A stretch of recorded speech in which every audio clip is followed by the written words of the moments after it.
Bonjour, Thierry Gandillot du service culture. Alors aujourd'hui, pour le livre le plus dingue, mais vraiment dingue de l'année, ça s'appelle L'Éternel et c'est signé de Johann Sfar. Alors Johann Sfar, je ne vous fais pas un dessin, enfin si d'ailleurs, je vais vous faire un dessin, puisque il est spécialiste de la bande dessinée. Il a fait à peu près 80 ou 100 bandes dessinées. À ce jour, il n'a que 41 ans. C'est l'auteur prolifique du Chat du Rabbin, du Petit Vampire, du Grand Vampire, de Klezmer, de Chagall, on en reparlera tout à l'heure, de Chagall. C'est lui aussi qui a fait évidemment Gainsbourg, Vie héroïque. C'est lui qui a adapté sa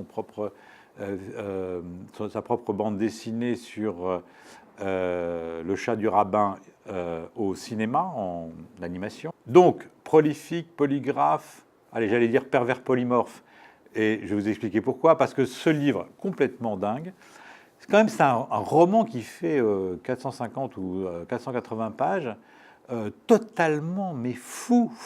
Alors ça commence en 1917 en Ukraine, et donc une bagarre au couteau, au sabre, entre les Uhlans allemands et les Cosaques. Et là, il y a deux frères, Jonas et Caïn. L'un va partir sabre au clair et mourir, et l'autre va fuir vers Odessa pour échapper donc à la mort.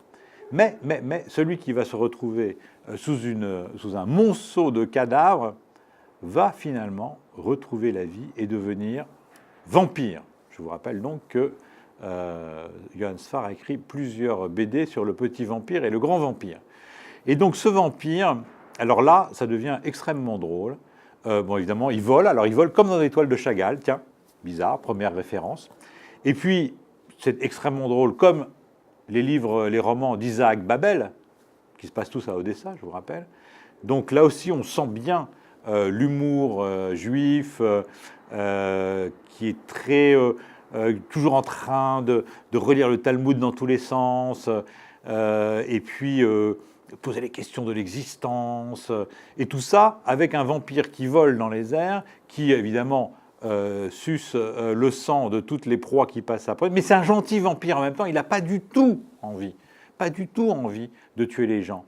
Mais bon, il est appelé par le sang de temps en temps, mais il le fait bien. Alors de temps en temps, il essaye de prendre des petites pintes, des petites fioles comme ça, juste en prenant le sang du pouce d'une victime, et puis passer à une autre victime. Pourquoi? Puis surtout qu'ils ne s'en aperçoivent pas pendant leur sommeil. Enfin bon.